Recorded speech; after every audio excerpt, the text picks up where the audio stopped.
अस्सलाम वालेकुम नाजरीन। इनसाइड स्टोरी के साथ मैं हूँ राव कामरान। सबसे बड़ी खबर तो ये है कि जो लंदन में शरीफ फैमिली, ख़ास तौर पर prime minister of Pakistan Shahbaz Sharif को जिस किस्म की शिकस्त और शर्मिंदगी का सामना करना पड़ा है, वो एक बड़ी मिसाल है। आपको याद होगा कि डेली मेल की तरफ से एक स्टोरी शाया की गई थी कि शहबाज शरीफ के अकाउंट्स के ज़रिए मनी लॉन्ड्रिंग की गई है, जिस पर डेली मेल के ख़िलाफ़ शहबाज शरीफ ने हत्के इज़्ज़त का दावा दायर किया था बरतानवी एक अदालत में। और इस दावा दायर होने के बाद पाकिस्तान में बड़े ढंडोरे पीटे गए थे। मुस्लिम लीग नून के जो तर्जुमान हैं, रहनुमाओं हैं, उनकी एक फ़ौज है, उन्होंने एक बाकायदा प्रोपेगेंडा किया था कि पता नहीं क्या हो गया, सिर्फ दावा दायर करने को डेली मेल के ख़िलाफ़ एक फ़तह भी करार दिया जा रहा था और इसको एक बहुत बड़ी मिसाल भी पूरी कौम के लिए करार दिया जा रहा था, दूसरे लीडर्स के लिए भी, कि इस तरह दावे दायर किए जाते हैं और इन तमाम तर मामलात को इस तरह से हैंडल किया जाता है, ये किया जाता है, वो किया जाता है। अब थोड़ा सा इस केस की डिटेल मैं आपके सामने रखता हूँ। डेली मेल की तरफ से ख़बर जो शाया हुई थी वो बाकायदा मनी लॉन्ड्रिंग के हवाले से थी कि अवाम का पैसा जो है वो मनी लॉन्ड्रिंग के ज़रिए मुख्तलिफ दूसरे ममालिक में शिफ्ट किया जाता है। ये डेली मेल की स्टोरी थी जिसके ऊपर शहबाज शरीफ ने हत्के इज़्ज़त का दावा किया। उसके बाद डेली मेल ने दावे के बाद उन तमाम तर अकाउंट्स की तफसीलात जो हैं वो अदालत के सामने रख दी। अब उसमें डेवलपमेंट ये हुई कि शहबाज शरीफ ने के वकला ने स्टे आर्डर की दरख्वास्त दायर कर दी कोर्ट में, और ये इस्तदा की कि चूँकि शहबाज शरीफ वज़ीर आज़म पाकिस्तान है इस वक्त और वो बहुत ज़्यादा मसरूफ़ रहते हैं, इसलिए स्टे आर्डर दिया जाए, क्योंकि वो जवाब दाखिल नहीं करवाना चाहते बल्कि मज़ीद मोहलत लेना चाहते हैं। इस पर बरतानवी अदालत ने वो तारीख़ी अल्फाज कहे जो शायद हमने पाकिस्तान की किसी अदालत में आज तक नहीं सुने, कि बरतानवी अदालत में वज़ीर आज़म और आम शहरी तमाम लोग बराबर होते हैं। अगर शहबाज शरीफ ने दावा किया है तो वो डेली मेल का जो जवाब है उसके जवाबुल जवाब दाखिल करवाएँ और इस अदालत से उन्हें कोई रियायत नहीं मिलेगी। जिसके बाद हुक्म इम्तना की जो दरख्वास्त थी, स्टे आर्डर की जो एप्लीकेशन थी शहबाज शरीफ के वकला की, वो खारिज कर दी। जबकि बरतानवी जज ने ये वार्निंग भी दी कि अगर यही सूरत हाल चलती रही तो शहबाज शरीफ का केस खारिज हो जाएगा और तमाम तर जो डेली मेल की लीगल कास्ट है जो हज़ारों पाउंड में बनती है वो भी शहबाज शरीफ को अदा करनी पड़ेगी। और आपने ये देखा होगा कि ये मेन स्ट्रीम में हमारे मीडिया में ये ख़बर इतनी नहीं, क्योंकि शरीफ बरादरान इस वक्त हुकूमत में हैं, उनका असर और रसूख है, सिस्टम है। हालांकि जब ये दावा किया गया था तो जिस लेवल का प्रोपेगेंडा किया गया था उसी लेवल का प्रोपेगेंडा अब भी होना चाहिए कि उस दावे का बरतानवी अदालत में हशर क्या हुआ है और क्या सूरत हाल पैदा हुई है। ताहम ये बतौर कौम हमारे लिए बहुत शर्मिंदगी की बात है कि बाहर की अदालतों में हमारे वज़ीर आज़म, सिटिंग वज़ीर आज़म के साथ जो सलूक हो रहा है, जो उनके दावे का हशर हो रहा है, इससे मेरा ख़्याल है कि मुझे तो शर्मिंदगी है, बाकी लोगों को पता नहीं। बहरहाल इन चीज़ों से सबक सीखना चाहिए। ये प्रोपेगेंडा वार है जो नून लीग करती है, किस स्टाइल में ये की गई थी शुरू, और अब उसका अंजाम अपने अंजाम की तरफ बढ़ रही है, और अंजाम उसका क्या होगा वो साफ नज़र आ रहा है कि ये दावा खारिज भी हो जाएगा।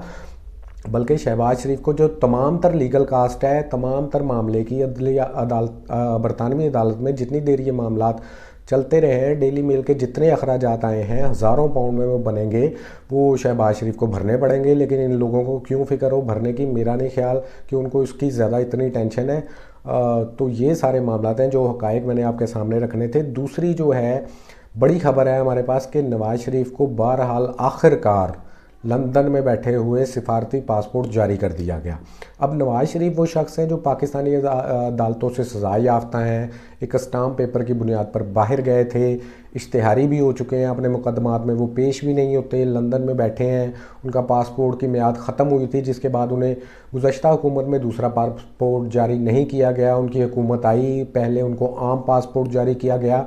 अब इंतहा कर दी गई जुल्म की कि उनको एक सफारती पासपोर्ट जारी कर दिया है। हालांकि मियाँ साहब से बंदा पूछने वाला हो कि मियाँ साहब आपने कौन सा पाकिस्तान वापस आना है, ये जो सारा प्रोपेगेंडा चल रहा है कि उनकी वापसी ये वो, इस पर हम अलग से एक तफसीली बात करेंगे कि उनके इरादे हैं क्या। ताहम ये सफारती पासपोर्ट जारी होना, वो भी पाकिस्तान की अदालतों के एक इश्तिहारी मुजरिम को, ये एक इंतहाई शर्मनाक बात है और हमारे निज़ाम अदल के मुंह पर ये एक तमांचा है। मेरा ख्याल है कि पाकिस्तानी आला अदलिया को उसका नोटिस लेना चाहिए और इन तमाम मामलात को रिव्यू करना चाहिए कि हुकूमत या वजारत ख़ारजा कैसे, एक वजारत दाखिला और वजारत ख़ारजा कैसे एक ऐसे शख्स को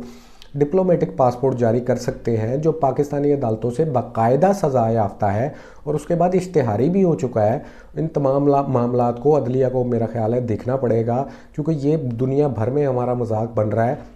کہ ہمارے ایک ایکس پرائم منسٹر ہیں جو عدالتوں سے سزا یافتہ ہیں، ماشاءاللہ لندن میں رہائش پذیر ہیں، انجوائے کر رہے ہیں، اب ان کو سفارتی پاسپورٹ بھی جاری کر دیا گیا ہے تاکہ وہ مزید، حالانکہ ان کا کہیں آنے جانے کا کوئی ارادہ نہیں ہے، خاص طور پہ پاکستان تو وہ بالکل نہیں آ رہے جب تک صورتحال ان کے اپنے مطلب کی نہ ہو۔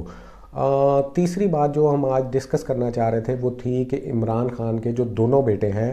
وہ پاکستان پہنچے ہیں۔ ظاہر ہے لانگ مارچ کے دوران ان کے والد کے اوپر ایک حملہ ہوا تھا جس میں وہ زخمی بھی ہیں اور بیٹوں کا یہ حق بنتا ہے۔ پہلے تنقید کی جا رہی تھی کہ ان کے بیٹے پاکستان کیوں نہیں آ رہے اتنے بڑے حملے کے بعد، یہ نون لیگ کا پروپیگنڈا سیل جو ہے وہ لمبے عرصے تک کمپین چلاتا رہا۔ اب ان کے بیٹے ظاہر ہے اپنے والد کا عیادت کرنے، معلوم کرنے، خیریت معلوم کرنے پاکستان آئے ہیں۔ زمان پارک ان کی آمد ہوئی ہے، سیاست سے ان کا کوئی تعلق نہیں، تو ان کی اس آمد کو لے کر بھی نون لیگ کے انتہائی سینئر رہنما جنہیں ہم کچھ حد تک معتبر بھی سمجھتے تھے، ان کی جانب سے بھی سوشل میڈیا سائٹس پہ، ٹویٹر پہ جس قسم کا یہ پروپیگنڈا کیا جا رہا ہے وہ انتہائی شرمناک ہے۔ یہ ان کا ذاتی معاملہ ہے، ان کے بیٹوں کا، ان کا سیاست سے کوئی لینا دینا نہیں، ان کی والدہ کا، ان کے بیٹوں کی والدہ کا، عمران خان کی ایکس جو وائف ہے ان کا بھی سیاست سے کوئی لینا دینا نہیں، تو بیٹوں کو یہ حق حاصل ہے کہ ان کا باپ اپنے باپ کو ملنے وہ پاکستان آ سکتے ہیں، نہ قانوناً ان پر کوئی پابندی ہے نہ اخلاقی طور پہ ہے۔ تاہم نون لیگ نے ایک روز سے یہ ایک شرمناک قسم کی مہم سٹارٹ کی ہوئی ہے، حالانکہ میں ان کو یاد کرواتا ہوں کہ جب ان کے خود کے لیڈر کے بیٹے تمام تر تلخ باتوں کے باوجود اپنے انتقال، اپنے قریبی عزیزوں کے انتقال کے باوجود ان میں پاکستان آنے کی جرت پیدا نہیں ہوئی کیونکہ وہ عدالتوں سے سزا یافتہ تھے، وہ ابھی تک لندن مقیم ہیں، اسی کو مظلومیت کا بہانہ بھی بنایا جا سکتا ہے۔ اب اگر پاکستان کے ایک بڑے لیڈر کے بیٹے ان کو صرف صحت کا معلوم کرنے پاکستان آئے ہیں تو اس پہ یہ پروپیگنڈا شرمناک ہے۔ میرا خیال نون لیگ کو گزرے وقت کو بھی یاد رکھنا چاہیے، اپنے گریبان میں بھی ان کے لیڈروں کو جھانکنا چاہیے۔ ویسے تو جو ایک خاتون لیڈر جو ہیں وہ مسلسل پروپیگنڈا میں آگے آگے رہتی ہیں، ان کا خود کا یہ حال ہے کہ اب تک وہ کئی پارٹیاں بدل چکی ہیں۔ پہلی دفعہ ان کو اسمبلی میں بھی پیپلز پارٹی اپنے ٹکٹ پر لائی تھی، جس کے بعد وہ پارٹیاں بدل کے آخرکار نون لیگ میں سیٹل ہو گئی ہیں، آج کل ان کی ترجمان بنی ہوئی ہیں، ٹویٹر پر بھی وہ تبصرے کرتی ہیں اور اس تمام صورتحال کا سب سے زیادہ مذاق اڑانے میں وہ پیش ہیں۔ تو میرا خیال ہے کہ اس طرح کی جو شرمناک اور پرسنل قسم کی مہم ہے وہ بند ہونی چاہیے۔ سیاستدان کو ایک دوسرے کا مقابلہ، پاکستانی سیاستدانوں کو یہ سمجھنا پڑے گا آفٹر آل کہ وہ ایک دوسرے کا سیاسی مقابلہ سیاسی میدان میں کریں، پرسنل حملوں سے نہیں، کسی کے بھی ہوں۔ ہم اس چیز کے قائل نہیں ہیں کہ نون لیگ کے خلاف بھی ایسا پروپیگنڈا کیا جائے، لیکن نون لیگ یہ پروپیگنڈا کرنے میں پیش ہے اور یہ تمام تر ایک شرمناک صورتحال ہے۔ ان چیزوں کو پاکستانی عوام دیکھ رہی ہے اور میرا خیال ہے کہ سوشل میڈیا سائٹس پہ اس کا مؤثر جواب بھی دیا جا رہا ہے۔ بہت شکریہ۔